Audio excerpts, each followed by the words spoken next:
What's up, everybody? StackingSurfer here with another awesome video for you with biker's hair. Yes, I rode my bike up here. I'm up in the top of the hills. I'm going to give you guys an awesome panoramic view here so you can see what's going on out here. So hopefully you guys are enjoying these videos outside. So today what I wanted to do is I have some important news, and I want you to leave feeling hope, and I want you to leave feeling that you can tackle anything that's coming at you when it comes to banking, okay? So we're going to be talking about that today. If you stick around to the end, I'm also going to share with you my $1,500 challenge, okay? I think you guys are going to find that to be important and interesting for a lot of you. StackingSurfer, like I'm your best friend. Balances in your bank and stack. So if you haven't done so already, go ahead and hit that subscribe button down there, and then also hit the bell icon. What that's going to do is notify you of any of the videos that I have coming out, so you don't miss any of these, and they'll be more timely because I will also be giving you news. Just as a side, those two videos you just saw were filmed back in September. I've been working on trying to get this channel up and going for quite some time, and I wanted to share that information with you guys. But right now, this is coming to you Sunday, the 26th. So look and see what the day is today. And so this is new news. You want to have that bell icon so that you get the new news as it's coming out. All right. Also hit the thumbs up. That's going to tell YouTube to share this video with other people, and I think this is a very important message. So my thumbnail may have seemed a little bit like clickbait, bank runs. It's not, you guys. We have had a lot of bank runs in our past as a country, okay? Since 2008 to 2012, we've actually had 465 banks close, okay? That's not nothing. That's a lot, all right? Now that represents about 10% of all the banks having closed since then. Why is that a big deal? Well, 10% is still a pretty big number. That could be a bank you might be banking with. And so we're going to cover that off. We're going to talk about what happens with, what is a bank run? What happens when bank runs happen? How do you prepare yourself if a bank run were to happen to you? And also, how do we prepare ourselves if there's multiple bank runs and there's chaos that comes and happens from that, right? So I want to help get you guys a little bit better prepared for that. So as always, I am not a financial advisor. I'm just a surfer dude that thought he would put a channel together and share some of my knowledge with you guys as well as some of my opinions. Okay, so these are just opinions. Go talk to your financial advisor. Don't just go do what Surfer says. So in this video, we're going to discuss a few different things. We're going to discuss how not to become a victim of a bank run, okay? And that has two meanings for me. The first meaning is not getting victimized from it, okay? Every situation in life, you can either be a victim or you can find a better outcome from it, okay? So one, we don't want to be a victim here. Two, how do we try to make sure that our money is safe? We're going to talk about that as well. So here's one of the things when you're looking at banks. Many of us have a free checking and a free savings account, okay? Nothing's free. There is no free lunch. You are paying for it in some way. The way that you're paying for it is you're giving that money to the bank and the bank is investing that money, okay? It's called fractional reserve lending. They only need to keep a small amount of that money, oftentimes between 3 and 10% in their coffers or in their vaults. All the rest of it they can lend out, and then even the reserves that they have, they are also able to buy T-bills, okay? So U.S. Treasury bills with that. Now, if I say anything that's incorrect here, feel free to correct me, but I will do my best to be as accurate as I can as well. So why is that important? Well, when a bank has those deposits and more people come to get deposits than what the bank has as liquid cash, it causes a run on the bank. The bank has to figure out how to get that liquidity very quickly. And if it happens fast, if it's cascading, and you have multiple branches with the same bank having this problem, the bank has to start selling these treasury bills, okay, and also any bonds that they may be holding. The problem is that as interest rates go up, which we are all aware that interest rates are going up if you have been living around anywhere in the U.S. and not under a rock, those value of those T-bills, okay, continues to fall. Those bonds continue to fall. And so what ends up happening is a bank can get underwater. A bank can lose significant value of that, okay? And so they can get themselves into a liquidity problem, and they don't want to go into receivership, which is where the Federal Reserve takes them back over, and a bank starts to buy different banks start to buy chunks of their assets, okay? So they're trying to avoid that. So one of the things that's important to be aware of is we have what's called the FDIC insurance, okay? So I forget the term for credit unions. It's very similar, but credit unions have a version of it, and so do brokerages also, where you may be trading stocks. So before you freak out that your savings could be completely at risk here, there's a few things that I want to share with you. So first off, there's this FDIC insurance. It's up to $250,000 per depositor per bank. In addition to that, if you have a single account holder who has up to 4 beneficiaries, you also have the ability to go up to 1.25 or 1,250,000 of FDIC insurance. Okay, so here's the deal, folks. You're pretty covered, right, as far as the government goes.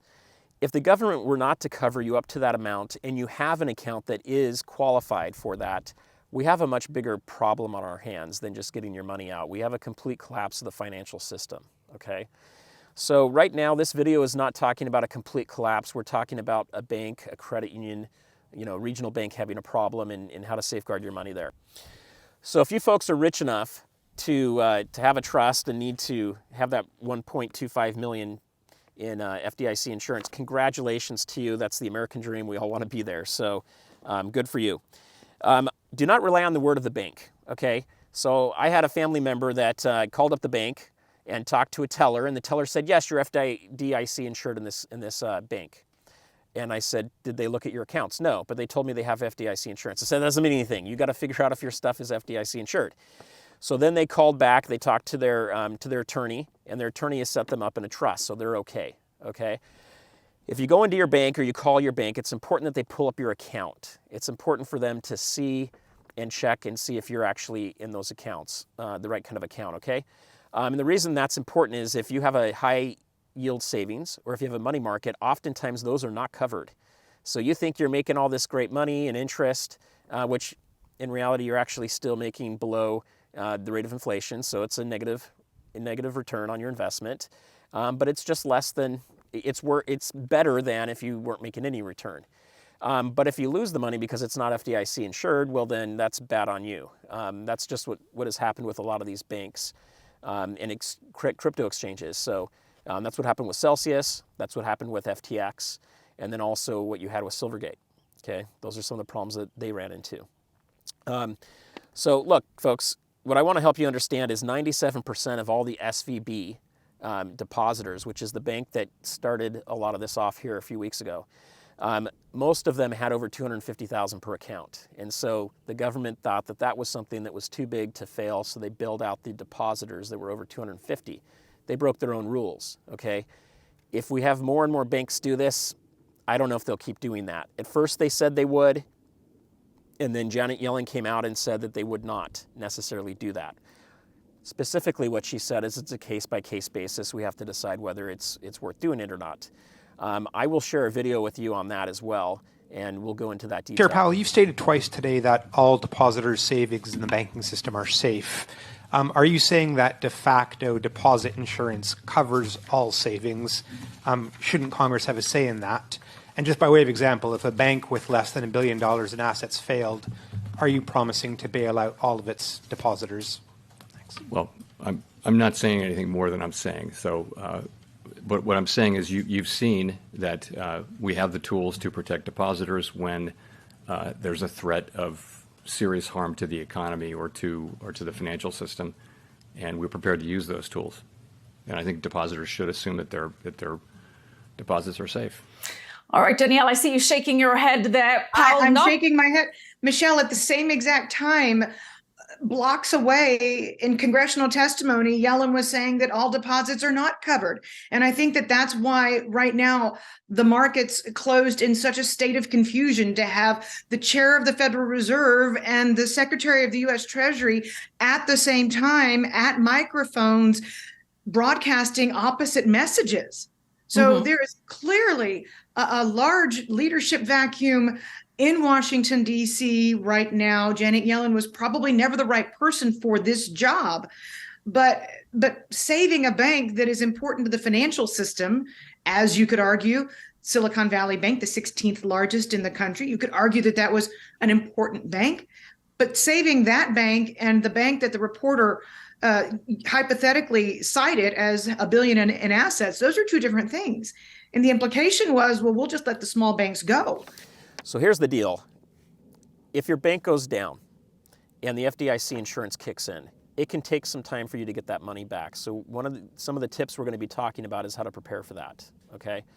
So that's something to be aware of. I did hear a rumor, I don't have anything substantiated for it, but some people were claiming that they were well over a week and still not getting their money back from SVB.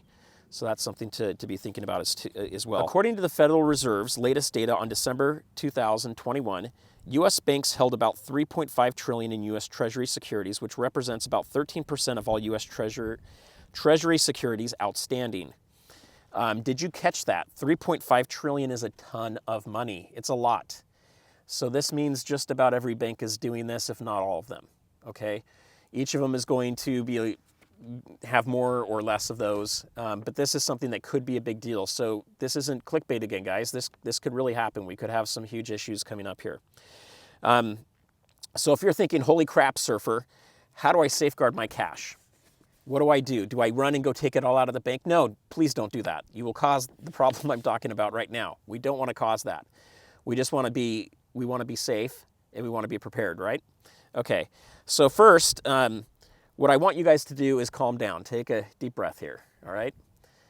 You have FDIC insurance. If you have that, you're good, right? So we're going to talk about that in just a second here. But if you haven't done so, hit the like button for me as well right now. That'll kind of help me out here. So like I said before, I'm not a financial advisor. I'm just a dude that got completely wrecked in 2008, and it's still fresh. And you guys, I don't want it to happen to you.